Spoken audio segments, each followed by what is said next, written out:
Once again, this is going to have absolutely nothing to do with the coronavirus epidemic. This is called a story of the band known as The Band.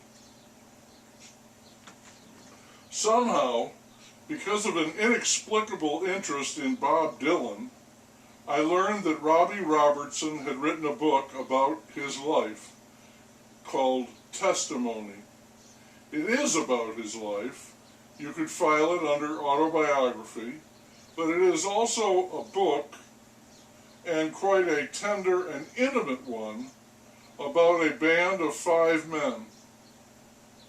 They started out as the Hawks, then became the band that played behind Bob Dylan when he went electric and toured around the world, and then they became the band that made an album out of music they played in a house they called Big Pink, located in Woodstock, New York. I read the book.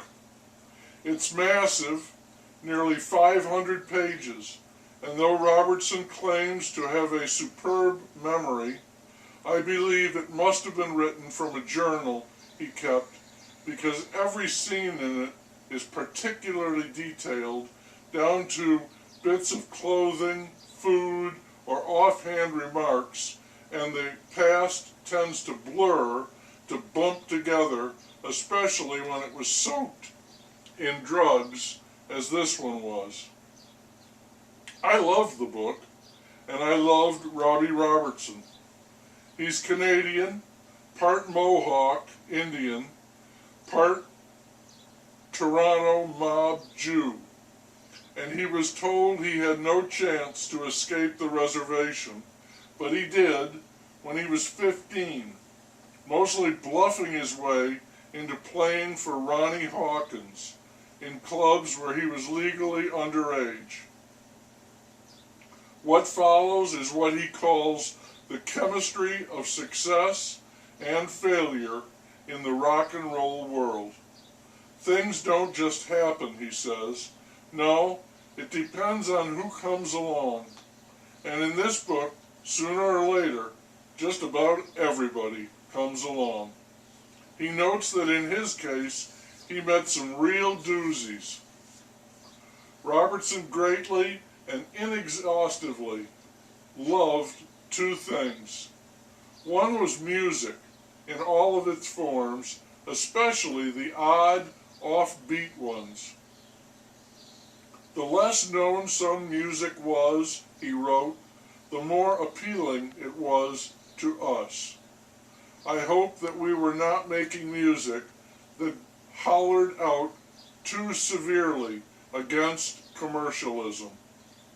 Like Dylan, Robertson wanted to be original, distinct, like no other sound around, not easily categorized. The other thing he loved was being a member of a band. In this case, that musical group that became the band known as The Band.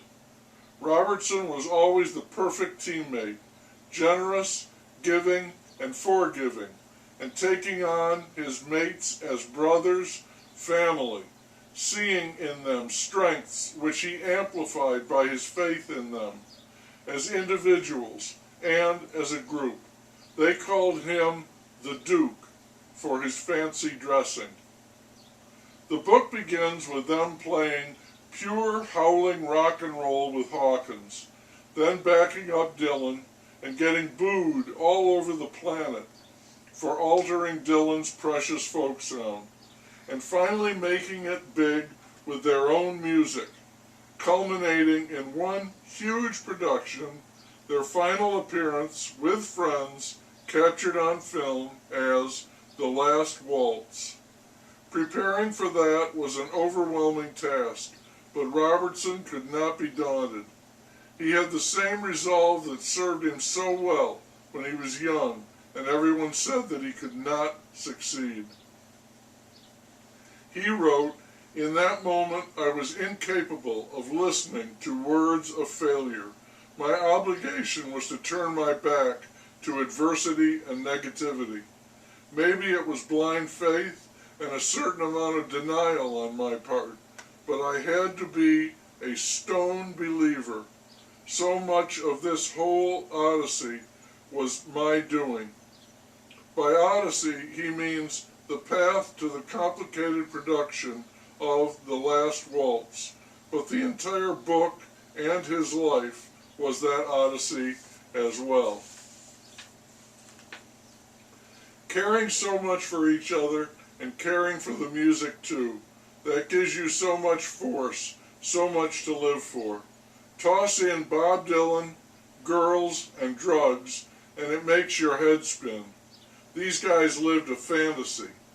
I liked them more when they were young. My job in life at age 22 was to learn, to absorb the magic, to have a real good time along the way, Robertson wrote. He worked hard at all three. I liked them less and less as time and the tunes went on. There was just less to root for. At the time of their greatest success, when three of them are wasted on heroin and he tries to talk them down, then goes home and does coke and pot and any pills he can find, while his wife is getting acquainted with vodka and his three kids are with nannies and record producers are blowing them up, killing them with praise, projecting a record that will lead to a tour and a live album, followed by another studio session and another tour, fueled by more drugs, and he's buying racing cars and top-of-the-line Benzes and a truckload of classic guitars and a home in Malibu, taking a side trip to Paris with Joni Mitchell and David Geffen while arranging the grand finale, The Last Waltz, directed and shot by Martin Scorsese. I liked him then a lot less than I did when he was a kid, with more dreams than blow, more heart than fame. Fame is great. Fame is power, where you can do whatever you want, but fame also sucks the life right out of you. It's the old Dave Chappelle line. Success will take you to a place where character cannot sustain you. For Aftermath, I know he had a successful career as a solo artist, music producer, and writing soundtracks for movies. He and his wife divorced, and Richard Manuel, one member of the band, killed himself in a hotel room. The overall movement of this testimony is from a place of great joy to overindulgence and a place of bitter endings.